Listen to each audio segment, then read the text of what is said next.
श्री वेंकटेश्वर देवस्थान येथे श्रावण मास व श्रावण शुक्रवार निमित्त श्री वरलक्ष्मी व्रत व लक्ष कुंकुमार्चना आयोजित करण्यात आले होते। श्रावण मासानिमित्त पूर्व भागातील दाजीपेठ येथील श्री वेंकटेश्वर देवस्थानमच्या वतीने आयोजित केलेल्या श्री वरलक्ष्मी व्रतम अर्थात लक्ष कुंकुमार्चना कार्यक्रमात शहर व परिसरातील सुमारे 5000 महिलांनी सहभाग नोंदविला होता। एकदा माता पार्वतीने भगवान शंकराला भूलोकातील दारिद्र्य कधी आणि कसे निघून जाईल असा प्रश्न केला होता। अष्टलक्ष्मीच्या अंशाने जन्मलेल्या वर लक्ष्मीचे व्रत आचरण केल्याने दारिद्र्याचे नाश होईल।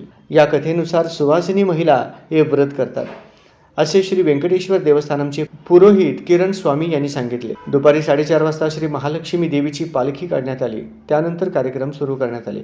सदर कार्यक्रम तिरुमला तिरुपती वेद पाठशाळेचे अर्चक श्री किरण स्वामी यांच्या प्रमुख उपस्थितीत वेद मंत्रोच्चारात पार पडला। या कार्यक्रमास मंदिर समितीचे अध्यक्ष रायलिंग आडम, व्यंकटेश चिलका, राजू जक्कन, लक्ष्मीनारायण कमटम, व्यवस्थापक राज दिगंबर रापेल्ली, बालाजी चिन्नी व देवस्थानमचे पालखी सेवक भाविक भक्त मोठ्या संख्येने उपस्थित होते।